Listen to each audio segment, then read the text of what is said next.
Muy bien. Bien pueda, siéntese. Abra su Biblia si usted la trae. No permita que nada lo desconcentre en esta mañana, en estos minuticos, para compartir la escritura, la palabra de Dios. Y este mensaje se llama Parece no nos damos cuenta. Repito, parece no nos damos ¿qué? Parece que no nos damos cuenta. ¿Listo? Por si usted anota, recuerde que el que escribe aprende el doble. Entonces vamos a ministrar la escritura, la palabra de Dios, a través de este título. Parece no nos damos cuenta. Muy bien. Mateo capítulo número 27, versículo 1 al 5. Mateo capítulo número 27, del versículo 1 al 5. Vamos a estar trabajando con la versión, la nueva traducción viviente. Yo siempre lo he dicho y cada día estoy más convencido. Las traducciones nuevas son más fieles que la que tenemos por costumbre nosotros, la Reina y Valera, y hoy se lo voy a mostrar. Entonces, cuando uno lee estas traducciones más actualizadas, más con un sentido más actualizado a la época, más entendible, con los conceptos un poco más claros que la Reina y Valera y sin tanto error como la Reina y Valera, descubrimos cosas muy interesantes en la escritura. Y aquí yo quiero que usted lo vea conmigo. Mateo capítulo número 27, versículo 1 al 5. Los que estén listos díganme amén. Y los que estén dormidos digan amén. Eso, muy bien, ya nos vamos alineando otra vez.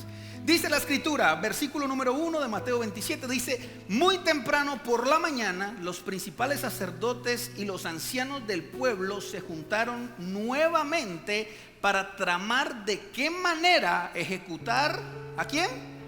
A Jesús. Luego lo ataron, se lo llevaron y lo entregaron a Pilato, el gobernador romano. Versículo número 3.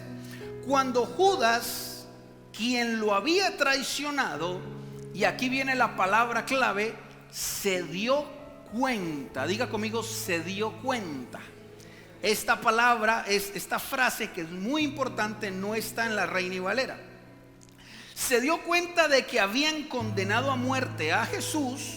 Se llenó de, ¿qué dice la escritura? Remordimiento. La Reina y Valera dice arrepentimiento, y ahí hay otro error de la Reina y Valera, porque realmente no fue arrepentimiento, fue remordimiento. Así que devolvió las 30 piezas de plata a los sacerdotes, a los principales sacerdotes y a los ancianos. Versículo número 4 dice, exclamando Judas: he pecado, declaró. ¿Por qué traicioné a un inocente? ¿Qué nos importa?, contestaron. Ese es tu problema. Entonces Judas tiró las monedas de plata en el templo, salió, ¿y qué dice la escritura? Se ahorcó. ¿Listo? Entonces vamos a centrar esta enseñanza o esta prédica basado en estos versículos. Todo empieza cuando uno lee y se detiene en esta pregunta que dice que Judas, con todo lo que hizo, que fue vender o traicionar a Jesús, lo hizo de una forma inconsciente. Porque dice la escritura que una vez de que él hizo lo que hizo, pero él se dio cuenta, o sea, volvió en sí o entendió la magnitud de sus decisiones. Cuando él se da cuenta, dice: yo traicioné a Jesús por dinero, pero me doy cuenta que a Jesús lo van a matar. Cuando él vuelve en sí que su traición es porque a Jesús no solo lo van a arrestar, sino que lo van a matar, entonces dice que él le cayó remordimiento. Pero para que él entrara en sí o se diera cuenta, o para que él pudiera llegar al remordimiento, tuvo que caer en cuenta de lo que estaba pasando. O sea que hay un nivel de inconsciencia en los seres humanos que le pasó, bájale un poquito la pista, que le pasó a Judas, que le pasó a muchos hombres de la Biblia, y que también nos ha pasado a usted y a mí en algún momento de nuestra vida. Que parece que en esa inconsciencia él no se daba cuenta de lo grave o de la relevancia de sus actos.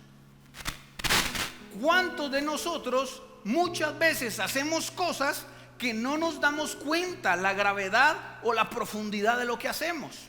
¿Sabe usted que cuando el Espíritu Santo no está en nuestro corazón y no está esa voz que le llamamos el Espíritu de Dios para que nos redarguya, para que nos hable, para que nos inquiete cuando estamos viviendo, cuando estamos tomando decisiones? Normalmente el ser humano vive en un grado de inconsciencia, hace cosas y no se da cuenta lo que hace.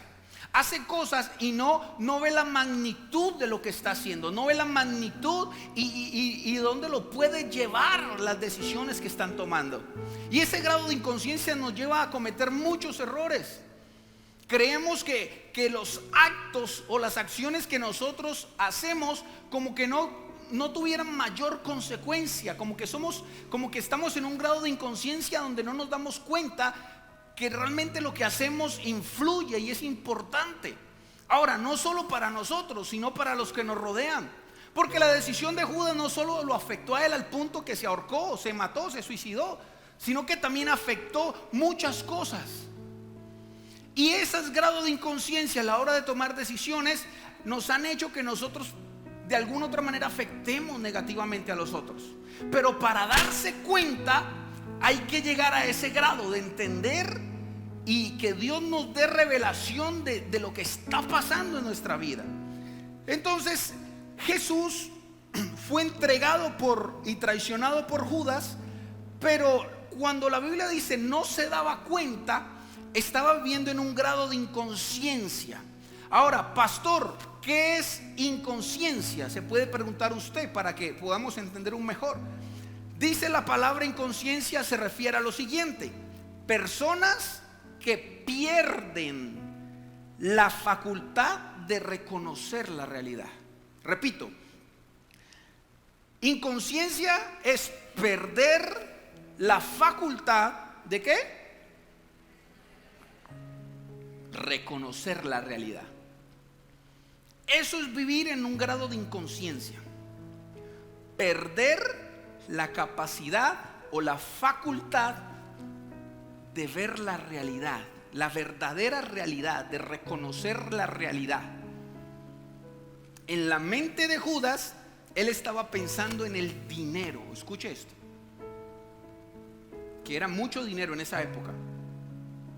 Pero el estar pensando inconscientemente solo en el dinero, perdió la facultad de la realidad. ¿Que cuál era la realidad? Que traicionó a su maestro. Esa inconsciencia, cuando vivimos en inconsciencia, no tenemos facultad de reconocer la verdadera realidad. No le llegamos a saber qué es lo que está pasando. Vivimos como en un mundo, en nuestro solo mundo, donde parece que no tenemos en cuenta lo demás, sino que solo nos preocupamos por lo de nosotros. Y tristemente ese es el mundo en el que estamos viviendo hoy en día. Cada uno se enfoca en sí mismo. Si yo estoy bien, no me importa a los demás. Si para yo conseguir dinero tengo que aplastar el otro, no me interesa al otro. Yo tengo que darle de comer a mi familia. Si yo estoy sano, ¿qué me importa si usted está enfermo? Si a mí me atendió el médico, ¿qué me importa si usted se está muriendo? Parece que en ese nivel de inconsciencia perdemos la facultad de ver la verdadera realidad. ¿Qué es la realidad? Que está pasando algo más allá de tus ojos, más allá de tus acciones, más allá de lo que uno alcanza a ver. Ahora, perder la conciencia es un término bíblico que se usó mucho y que tiene que ver con la mente, con las mentes cauterizadas, dice la Escritura, y yo quiero que usted lo vea conmigo. Efesios capítulo 4, versículo 17 al 19. Aquí la Biblia le estaba dando unos consejos a los cristianos, unos consejos a los que tenían el Espíritu Santo adentro, a los que lo habían recibido. Y dice Efesios capítulo número 4, versículo 17 al 19, dice así: con la autoridad del Señor digo lo siguiente: ya no vivan como los que no conocen a Dios, porque ellos están irremediablemente confundidos. repito, irremediablemente confundidos. Versículo 18. Tienen la mente llena de oscuridad, dice la Escritura. Vagan lejos de la vida que Dios ofrece, porque cerraron la mente y endurecieron el corazón hacia Él. Han perdido la vergüenza, viven para los placeres sensuales y practican con gusto toda clase de impureza. Una persona que dice que tiene la mente oscurecida, que dice que cerraron su corazón, que pierden la vergüenza de lo que hacen. Vea, yo estoy muy aterrado porque uno ve cómo la gente, para mí estamos en dos tiempos bíblicos muy claros. Uno en la era de la ciencia y la tecnología, que habla Daniel. Es una cosa impresionante cómo avanza. Y la otra en los tiempos de la frialdad del amor, como dice la Biblia. A muchos se les enfriará el amor, les menguará el amor, no sentirán amor por el otro. Y esto de perder la vergüenza es algo serio, porque, por ejemplo, lo que está pasando en la ciudad,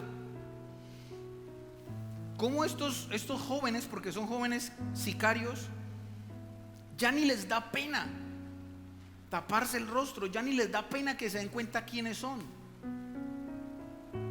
Se ha perdido hasta la vergüenza. Yo recuerdo tiempo atrás que incluso los que hacían eso se tapaban y se escondían, y entre que no los vieran mejor. Ahora no hay vergüenza.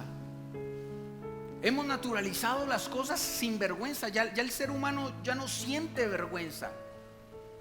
Ya hablamos públicamente que, por ejemplo, necesitamos un puesto y que tengo que hacer política si yo no esté de acuerdo con la política, porque son mis intereses personales. Ya no nos da pena decir que tenemos que ser vivos, porque el que no es vivo no vive del bobo. Y se naturaliza y se pierde la vergüenza ante una conducta moral, una conducta espiritual que Dios nos dejó, que son leyes que nosotros tenemos que seguir, no porque llevamos a un Dios que nos castigue, sino porque nos hace bien a nuestra vida. Pero se ha perdido la vergüenza.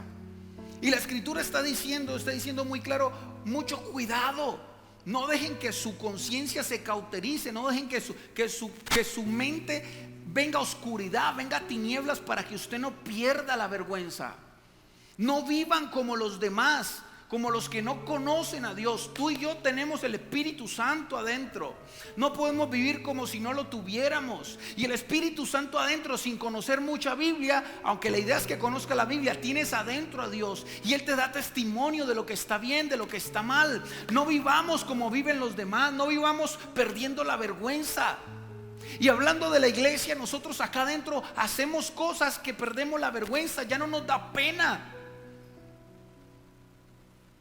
Ya no nos da vergüenza, ya no nos sonrojamos. Y la Escritura está diciendo mucho cuidado, porque si ustedes pierden la vergüenza, si ustedes empiezan a naturalizar las cosas, su mente se le va a entenebrecer, su corazón se le va a poner como una roca duro. Primera de Timoteo 4 del 1 al 2, mire lo que dice. Ahora bien, el Espíritu Santo nos dice claramente que en los últimos tiempos algunos se apartarán de la fe verdadera. Seguirán espíritus engañosos y enseñanzas que provienen de demonios.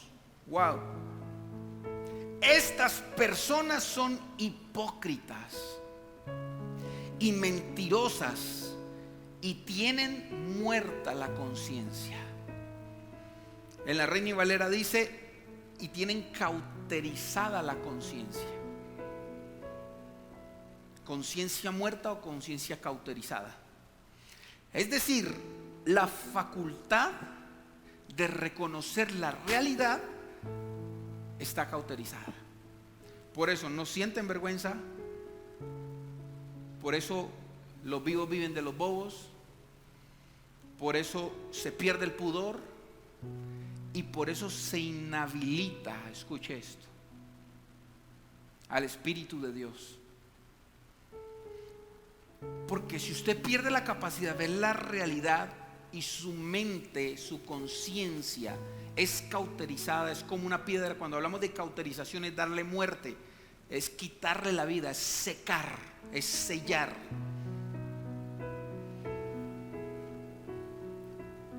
La conciencia se cauteriza.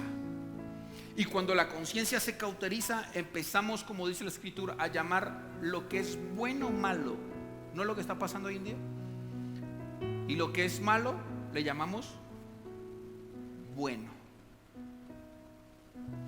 Así que este grado de inconsciencia, de conciencia cauterizada, de conciencia muerta, nos desenfoca a tal punto que empezamos a cometer errores garrafales cuando no tenemos la facultad de reconocer la realidad.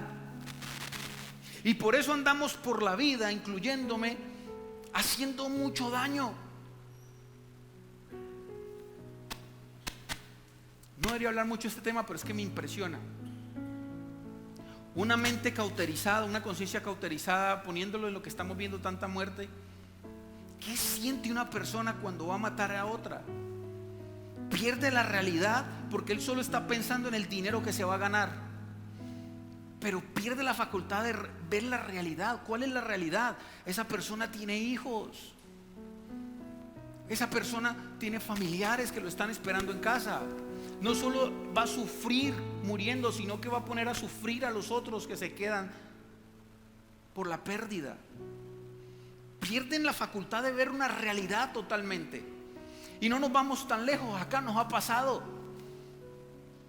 Llegamos a un grado de inconsciencia que no importa adulterar, que no importa mentir, que no importa hacer varias cosas, y perdemos la realidad, la conciencia, la realidad de lo que estamos haciendo, que esa mentira después se te devuelve, que esa mentira está engañando a lo que más amas, que esa mentira está hiriendo a la esposa que te está esperando en casa.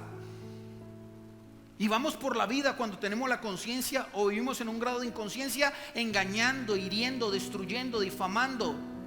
Y lo peor, el grado tan bajo del pecado, que es dañando a los que más amamos. David lo decía muy claro: a mí no me duele que me engañe el de allá afuera, el de lejos, mi enemigo. Me dolió que me engañaran 3 personas que yo amo, que yo considero cercanas: mis amigos, mis hijos y mi consejero. Mis amigos, mi consejero y mi hijo. Eso sí me duele. Y eso es lo que hace el grado de inconsciencia y el pecado: hacer y caer tan bajo de que lo que haces con un grado de inconsciencia afecte a los que más amas. Y no explicamos cómo, si yo amo a mi esposa, la estoy destruyendo con un adulterio. Y no explicamos cómo, si yo hablo a mis hijos, los estoy destruyendo, pegándoles y abusando de ellos. Y nos preguntamos: pero yo te amo, y yo te creo que lo amas. Lo que pasa es que estás tan cegado que ese nivel de pecado hace que destruya lo que más amas. ¿Qué dicen los hombres cuando vuelven en sí de un adulterio, de un desliz, como le llaman hoy en día? No, pero yo tengo claro que amo a mi esposo, y la gente no entiende que él la va a amar. Si la amara no la traicionara. Si la ama, lo que pasa es que está tan entenebrecido que está haciéndole daño a lo que más ama. Y la pregunta es: ¿hasta cuándo vamos a vivir en un grado de inconsciencia? ¿Cuándo nos vamos a dar cuenta de lo que estamos haciendo? Ahora, hay una señal mayor de inconsciencia. Cuando ya la mente está entenebrecida, el corazón está duro, la mente está cauterizada, la inconsciencia me posee, mejor dicho. Hay una señal mayor, hay una señal, un bombillito que se prende cuando las personas, usted dice: esta persona está entenebrecida. La señal mayor es cuando nos escandalizamos. Escuche esto: cuando nos escandalizamos por las injusticias que vemos. ¿Usted ha visto esas personas que se escandalizan? Uy, las noticias. Uy, tantas muertes. Uy, el pecado del vecino. Cuando todo lo que ves de aquí para afuera te escandaliza. Ese es el mayor grado y la señal más grande para ver de que hay inconsciencia. Todo lo que ve los ojos para afuera te escandaliza. Mateo capítulo 7, versículo 1 al 5. Escuche esto, por favor, atentamente. No juzgues a los demás y no serás juzgado, pues serán tratados de la misma forma en que tratan a los demás. El criterio que usen para juzgar a otros es el criterio con el que se les juzgará a ustedes. ¿Y por qué te preocupas por la astilla en el ojo de tu amigo cuando tú tienes un tronco en el tuyo? ¿Cómo puedes pensar en decirle a tu amigo: déjame ayudarte a sacar la astilla de tu ojo, cuando tú no puedes ver más allá del tronco que está en tu propio ojo? Hipócrita, primero quita el tronco de tu ojo, después verás lo suficientemente bien para ocuparte de la astilla de tu amigo. Estos versículos es evidentemente muy claro, teológicamente hablando, que está enfocado en las personas que tienen un tronco o una viga, dice la Reina Valera. Pero aquí hay algo más interesante y quiero que usted le preste atención. La astilla que habla este versículo, o la paja que habla la Reina Valera, representa un error pequeño. Escuche esto: un defecto pequeño en la personalidad, un error o pecado pequeño, o un pequeño pecado o un pequeño error. Esa es la paja. Cuando hablamos de algo pequeñito, ay, es que yo pequé pequeñito. Esa es la paja, lo pequeño, algo que parece insignificante. Pero el tronco o la viga, que es el mensaje central de estos versículos cuando Jesús estaba hablando, que se refería a sus discípulos y a los que estaban ahí, era centrar el mensaje aquí. ¿Qué significaba el tronco o la viga? Representa una falta grave de visión o percepción espiritual para juzgar o atender un asunto debidamente. Porque aquí les está hablando de que no juzguen.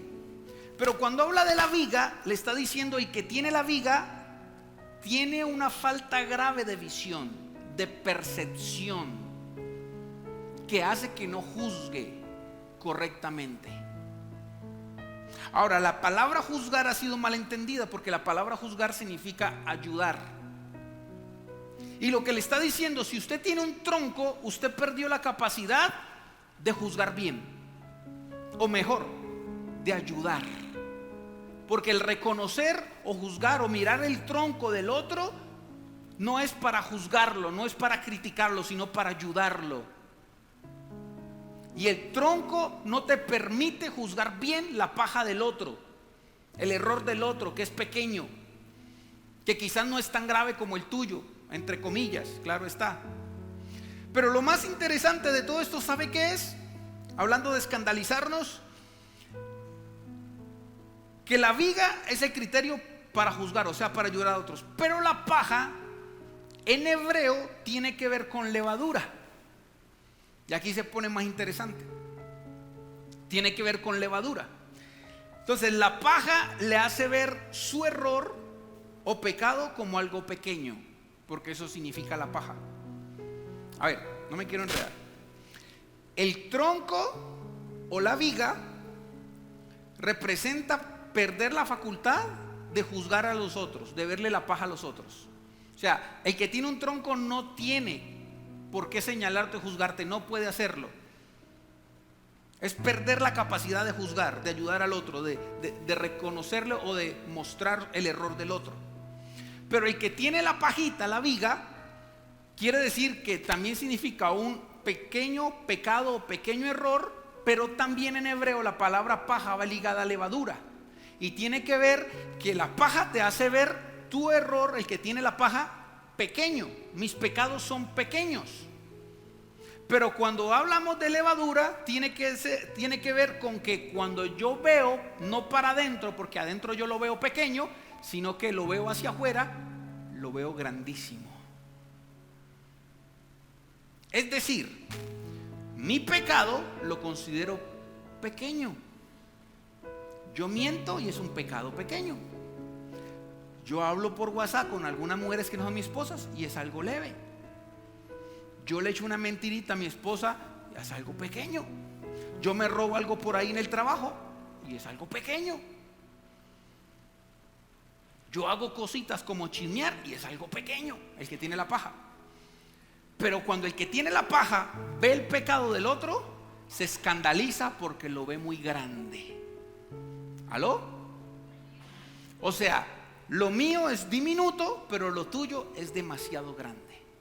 Si yo peco, es un pecado pequeño, pero si tú haces lo mismo que yo hago, uy, no, hermano, está mal, arrepiéntase. ¿Qué nivel de hipocresía podemos llegar? Que la paja me hace ver lo mío pequeño, y aunque tú cometas el mismo error o el mismo pecado, yo sí lo veo grande. ¿Acaso no es lo que está pasando hoy en día? Y lo peor es que cuando estamos en ese grado de inconsciencia, nos escandalizamos. ¿Aló? Nos escandalizamos cuando vemos al hermano. Uy, hermano, es que usted está mal. Pero yo estoy más o menos. Usted está mal, yo estoy más o menos. ¿Sí o no? Escuchaba a un pastor en Estados Unidos cuando estaba allá diciendo, hablándole muy fuerte a los pastores, y decía: ustedes son unos hipócritas, porque andan predicando que el casarse por los papeles es un pecado. Pero yo los conozco a ustedes y sé que todos ustedes son residentes en Estados Unidos porque se casaron por papeles. Ah, pero como usted lo hizo, entonces no es pecado, ahí sí no es tan malo. Pero ¿con qué moral se para a predicar que es pecado casarse con alguien por los papeles cuando usted lo hizo? Hipócritas. ¿Por qué hacemos que la inconsciencia haga que nosotros veamos lo que nosotros hacemos como algo menor, pero nos escandaliza el pecado del otro? ¿Por qué estamos enseñando cosas que nosotros mismos no podemos hacer o no hacemos? ¿Con qué autoridad nosotros nos escandalizamos con el pecado del otro cuando también tenemos rabo de paja? Y sacamos el dedo señalador y nos escandalizamos de esto. Así que tus pecados son muy pequeños. Así que los pecados tuyos son muy pequeños y los de los demás muy grandes. Qué bonito es hablar de dientes para afuera, qué bonito es ver lo de los demás, pero los tuyos, ¿qué? ¿Cuándo vamos a solucionar lo de nosotros? ¿Cuándo vamos a entender que en el nivel de pecado no hay nivel? Que para Dios es el mismo mentiroso que el fornicario. Que para Dios es el mismo el que miente, el que engaña, como el que asesina o hace brujería, dice Apocalipsis. Pero con la paja miramos solo para afuera y miramos lo de los demás muy grande. El mayor grado de inconsciencia es cuando usted se escandaliza por lo que el otro hace. Te fastidia mucho el pecado del otro y tu orgullo, y nuestro orgullo, y nuestro ego, y nuestros delirios, y nuestras mentiras, y nuestra forma de ser. Eso sí no nos escandaliza. A eso sí no le prestamos atención.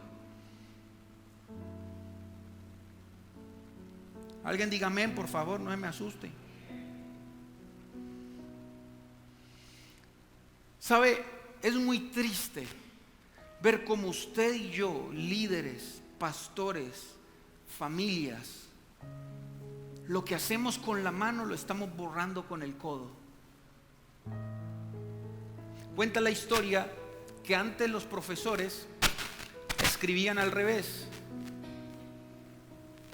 ¿Cómo es que era? De abajo hacia arriba. ¿Se acuerda que antes las pizarras eran con tiza? Hay una historia que dice que ellos escribían de abajo hacia arriba con tiza. Entonces lo que hacían, iban escribiendo, y cuando iban subiendo con el codo iban borrando lo que escribieron. Y alguien preguntó: ¿y por qué escribimos de abajo hacia arriba? Si cada vez que escribimos y vamos subiendo, vamos borrando con el codo. Y es justamente lo que nos pasa hoy en día. Hacemos las cosas al revés y lo que estamos haciendo con la mano lo estamos borrando con el codo. Hombre, ¿cómo es posible que nosotros los ministros hacemos cosas con la mano? Oramos, predicamos, buscamos a las personas, ayunamos por la persona, nos preparamos para traer una palabra de Dios. Pero también a esas personas que un día alcanzamos, que un día reconocieron al Señor, después en el liderazgo las maltratamos. ¿Cómo es posible que tus hijos, que te han costado mucho, que Dios los sanó, que Dios los guardó, que estás levantando una generación diferente, con el codo empieces también a dañarlos con tus palabras, a juzgarlos, a no entenderlos, a criticarlos, a exigirle más de lo normal? ¿Cómo es posible que hay mujeres tan lindas en casa que cuidan a su marido, que ven por su casa, que son lindas, son unas amas de casas dignas de admirar, pero con el codo están borrando lo demás, hablando de su esposo mal con otras personas, chismeando por un lado, metiendo en problemas a su esposo? ¿Por qué nosotros los seres humanos somos así? ¿Por qué borramos con el codo lo que estamos sembrando con la mano, por Dios? No debería ser así, amén. Nosotros podemos responsabilizarnos de nosotros mismos. Hay cosas que se salen de control. Tú no puedes responsabilizarse por lo que está pasando allá afuera, por lo que hace el del lado, pero sí puedes responsabilizarte por lo que tú haces, y puedes aportar un granito de arena a este mundo tan dañado que estamos teniendo, que es bíblico, haciendo tu parte. Jesús dijo y entendió que el mundo estaba entenebrecido, y entendió que hay personas buenas haciendo daño porque son inconscientes, y entendió que hay personas que son lindas, que tienen una familia bonita, pero haciendo daño. Y Jesús, cuando captó el nivel de inconsciencia de las personas, dijo unas palabras estando así: perdónalos, porque no saben lo que hacen. Y estaban los guardias dándole, hablando mal de Jesús, y estaban hiriéndolo, y estaban burlándose de él, y él diciendo en una cruz: yo los ignoro, porque ellos no tienen conciencia de lo que están haciendo. No saben que se están burlando de aquel que los está salvando. No saben que se están burlando de aquel que vino a morir en la cruz por ellos. Así que, Padre, no tomes en cuenta su inconsciencia, no tomes en cuenta lo que hacen. Y no es justificar el pecado, pero cuando hay grado de inconsciencia y lo tenemos claro nosotros, Jesús dice: perdónalos, no saben lo que hacen. Y es justamente lo que le pasó a Judas. Judas, cuando entendió lo que estaba haciendo, yo me imagino en una cruz, cuando tú entiendes, Jesús diciendo: ¿sabes una cosa? Te perdono porque no sabes lo que haces. Eres tan inconsciente que no sabes lo que haces. Por tanto, Señor, pasa este pecado de ellos. ¿Cómo entender que Jesús, sufriendo, se atrevió a decir de nosotros: te perdono, perdónalos porque no saben lo que hacen? Y nosotros portándonos mal, y nosotros pisoteando, y nosotros engañando, y nosotros hiriendo, y nosotros haciendo cosas para nosotros mismos, y Dios diciendo: los perdono porque no saben lo que hacen. Tienen la mente entenebrecida, no se dan cuenta. Sus ojos no se han abierto, su corazón no se ha abierto. Han perdido la facultad de ver la realidad de sus actos. Y Jesús diciendo: perdónalos, Señor. Wow. Cuando Judas se dio cuenta que pasó de ese nivel de inconsciencia a decir: ahora me doy cuenta de lo que he hecho, pasaron tres cosas. Mateo capítulo 27, versículo 3 al 4. En ese nivel de inconsciencia, cuando Judas pasa del nivel de inconsciencia a darse cuenta, a tener conciencia de lo que había hecho, pasaron tres cosas. Versículo 3. Cuando Judas, quien lo había traicionado, se dio cuenta, dejó la inconsciencia, se dio cuenta de que habían condenado a muerte a Jesús, se llenó de remordimiento, número uno. Así que devolvió las 30 piezas de plata a los principales sacerdotes y ancianos, número 2. Y versículo 4, declaró: he pecado. Reconoció su error.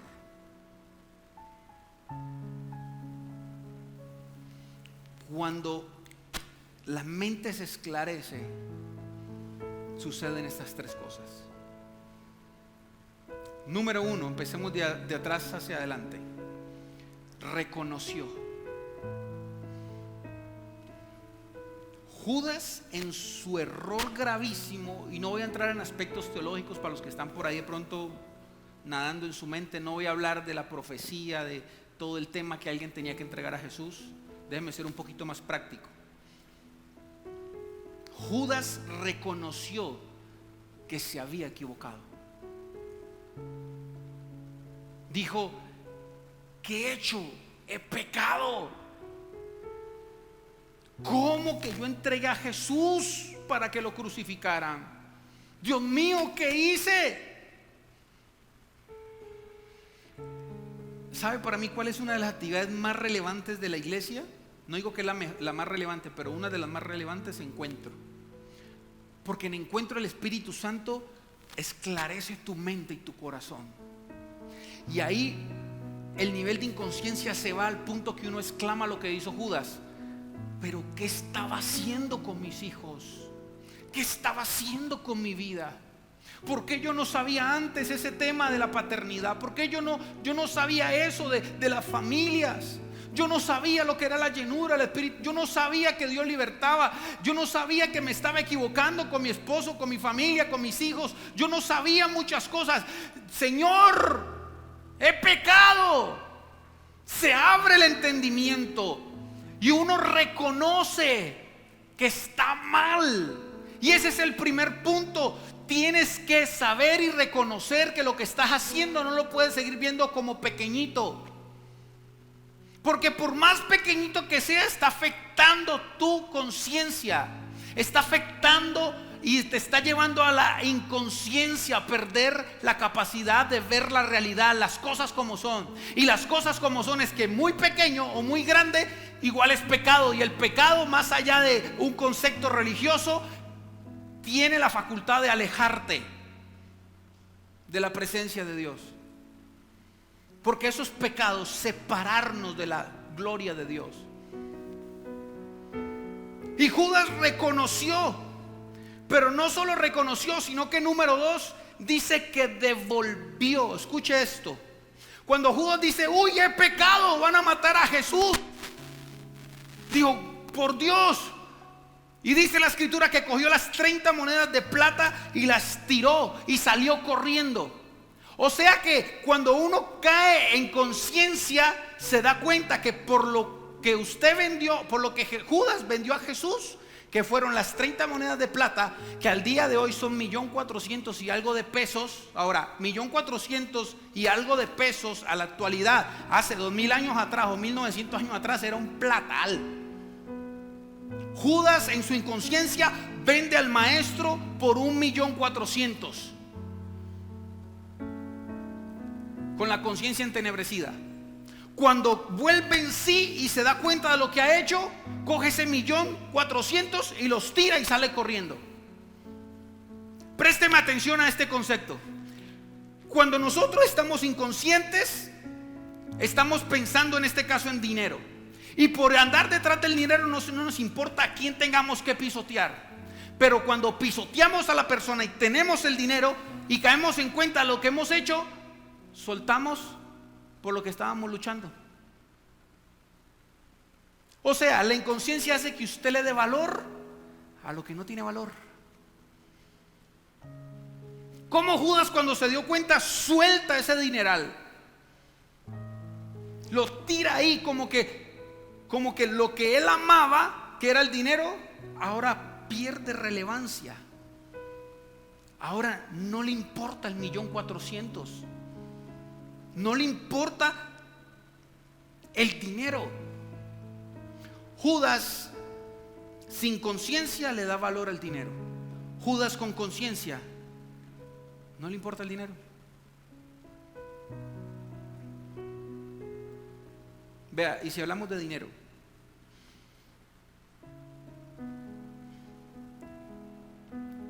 nosotros nos matamos trabajando.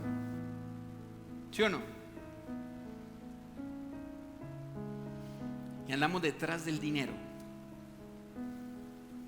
para después usar ese mismo dinero para pagar un examen o para mandarle dinero al que cayó a la cárcel, a un familiar. Dice un doctor, que no le va a dar publicidad, que la gente es tan tonta, o sea, tan falta de entendimiento,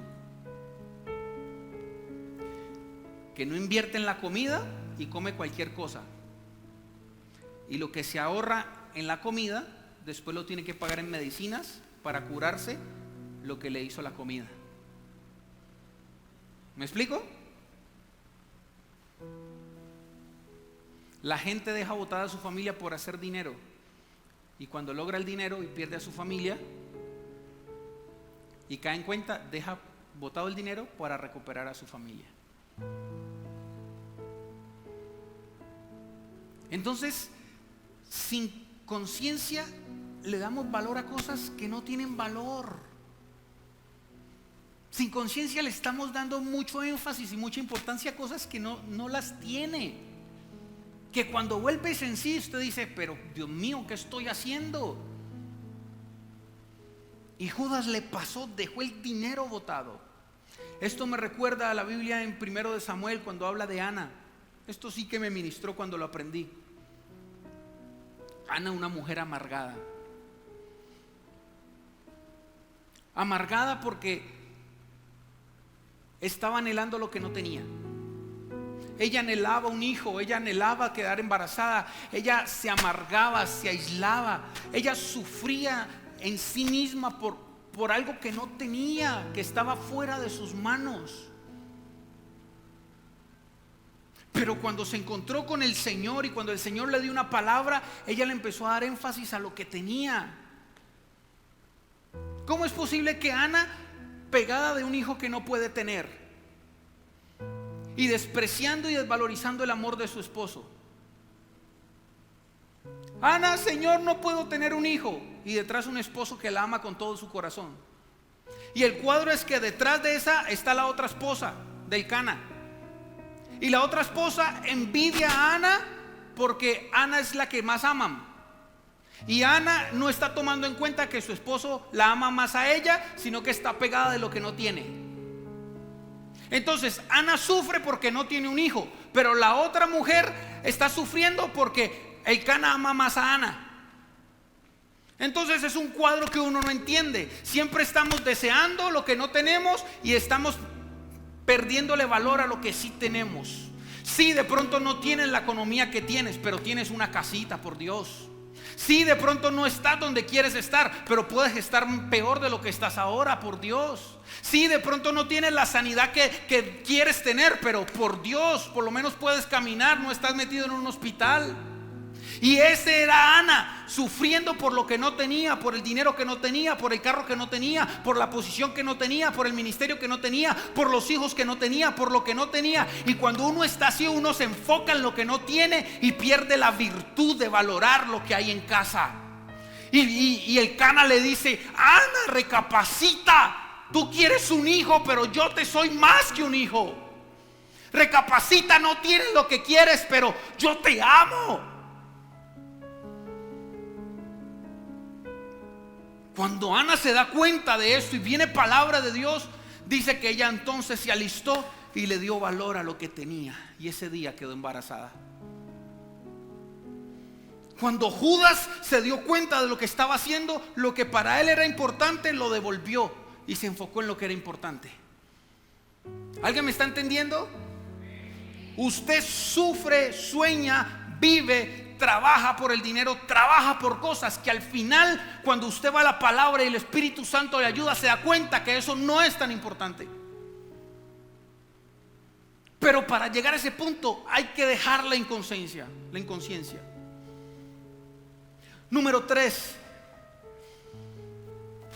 dice la Biblia que Judas le dio remordimiento. Y aquí hay una gran diferencia que ahorita se la voy a mostrar.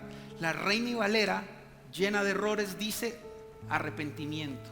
y no es arrepentimiento. Arrepentimiento es muy diferente a remordimiento.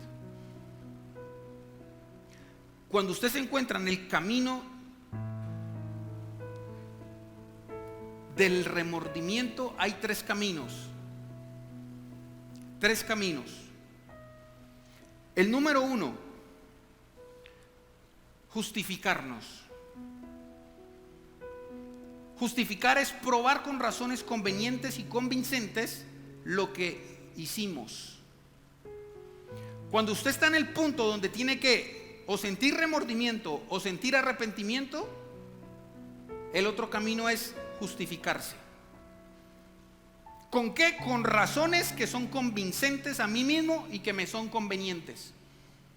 Y empiezo a justificar lo que he hecho en mi inconsciencia. No, es que yo no sabía que lo iban a matar. No, es que yo me metí con otra mujer, pero yo no sabía que mi esposa se iba a dar cuenta. No, es que el error no fue haberme metido con otra, el error fue que me vieron. No, es que yo no sabía que el alcohol me iba a hacer esas cosas. No, es que yo no sabía que el robar. Y empieza uno, es que.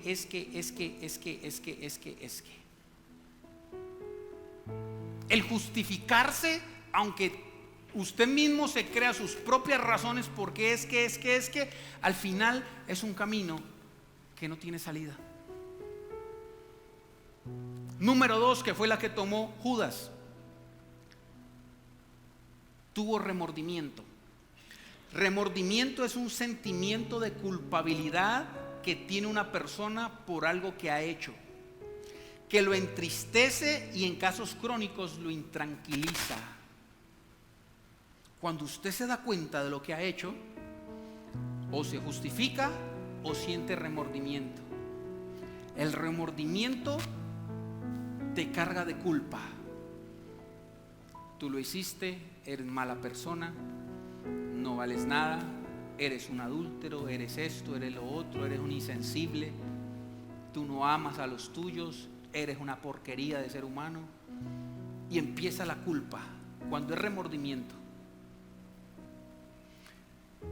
Y esa culpa entristece el alma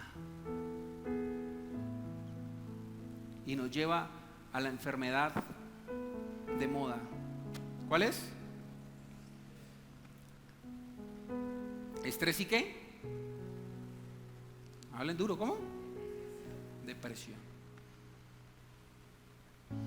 Cuando usted cae en cuenta de lo que está pasando y usted entra en depresión y deja que la culpabilidad lo ataque, usted no se ha arrepentido, usted sintió remordimiento.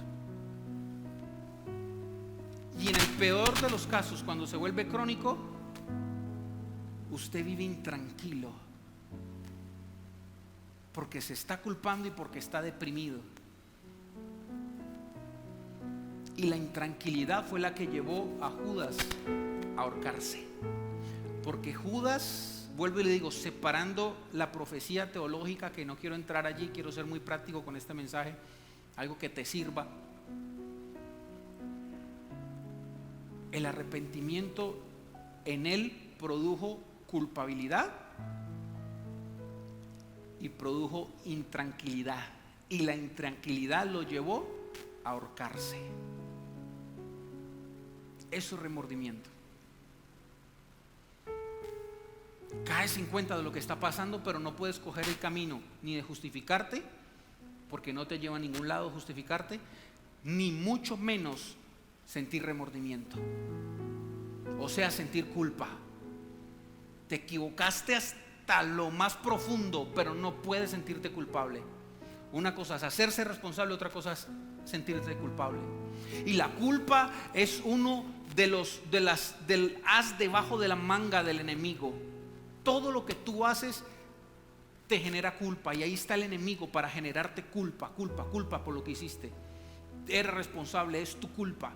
Y yo le he explicado muchas veces anteriormente en esta iglesia cómo opera los espíritus inmundos. Dice Salmos 56, lo voy a decir rápido, dice: ellos se reúnen, planean, dicen y se esconden. Así opera el mundo espiritual. Ellos planean hacerte el mal, van y te lo meten como un dardo de fuego a la mente, después se esconden para ver si usted lo aceptó o no. Entonces usted cometió un error, se arrepintió o lo reconoció. Viene el espíritu inmundo a traerte culpa. Es que fue tu culpa, es que usted esto, es que su familia está así por su culpa, todo lo que está pasando por su culpa. Se esconde para que no se den cuenta que es él. Y entonces usted empieza: es que yo soy malo, es que yo soy un pecador, es que lo que yo hice no tiene perdón de Dios, es que cómo voy a entregar a Jesús, es que cómo voy a engañar. Y empezás a recibir esos dardos de fuego que lo que hacen es culparte. Y el enemigo dice: ya te sientes culpable, ya te estás sintiendo responsable por lo que pasó. Ahora vamos con el segundo dardo. Estamos listos para el segundo dardo. ¡Pum! Tristeza. Y mantienes deprimido y mantienes triste y ya no le ves, ya no ves otras cosas en la vida, sino que estás como Ana. Estás triste por lo que hiciste, estás triste por lo que pasó, estás viendo todo mal. Y dice el enemigo: ya estamos con el segundo dardo. Vamos con el definitivo. Vamos. ¡Pah! Se ahorcó.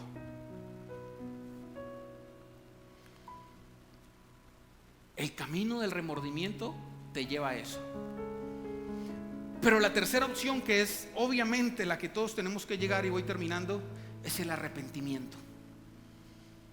Lo que no sintió Judas, lo que hoy carece la iglesia. Y el arrepentimiento sin darle muchas vueltas es algo muy sencillo. Arrepentimiento significa cambio de dirección. Diga conmigo: cambio de dirección.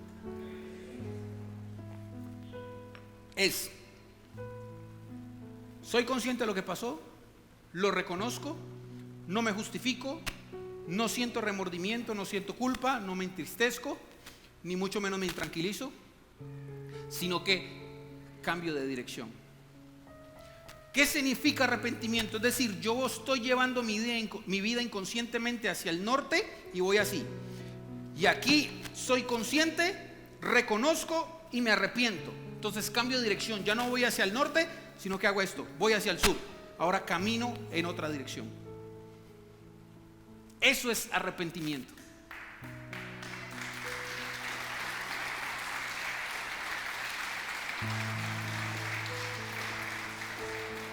No es un giro de 360 como muchos hacen. Ir hacia la dirección equivocada y creer que usted se arrepintió y hace esto 360 grados y sigue hacia la misma dirección, no tiene sentido. ¿Aló? Arrepentirse son 180 grados. Es decir, yo pienso que es así, yo me arrepiento, doy vuelta y ahora pienso así. Yo pensaba que podía vivir mi vida de cualquier manera, ahora doy vuelta y la voy a vivir como Dios dice. Yo pensaba que mi pecado era pequeño, doy vuelta y ahora me doy cuenta que el pecado me separa de Dios sin importar lo que sea. Yo pensaba que podía vivir mi vida así, que nadie se iba a dar cuenta. Ahora volteo y me doy cuenta que hay un Dios que todo lo ve y que está esperándome y quiere saldar cuentas conmigo y mostrarme su amor. Yo iba hacia la culpabilidad por todos mis pecados y por todo lo que había hecho. Date vuelta y date cuenta que si reconoces y te arrepientes, hay un Dios que te está esperando con los brazos abiertos para darte otra oportunidad. Eso es arrepentimiento. Implica apartarse del pecado y volver a Dios. No ir como un mulo con los ojos vendados hacia la muerte, como dice Romanos 7, que ellos los llevaban como carneros que van hacia el matadero. Cuando se encuentran con Jesús dan giro y ya no van hacia la muerte, el infierno, sino que van hacia el cielo, hacia la vida, hacia la verdad, hacia la realidad en Dios. Arrepentirse es girar. Arrepentirse es decir, ya no puedo pensar igual. Sin meterme en aspectos teológicos, si Judas hubiera hecho 180 grados, sin pensar en esa profecía, repito, porque yo soy consciente que eso es una profecía, la historia hubiese sido diferente. Ahora, no hablemos de eso porque de pronto los teólogos me castigan en redes. Si tu vida en ese momento, en vez de sentir arrepentimiento y justificarte, hubieses dado un giro de 80 grados, tu historia hubiese sido diferente. ¿Cuántos dicen amén? Levante su mano al cielo, diga conmigo: este es mi tiempo de darme cuenta, de dejar la inconsciencia, de hacer un giro de 180 grados para que mi historia sea diferente. ¿Cuántos dicen amén? Póngase de pie, por favor.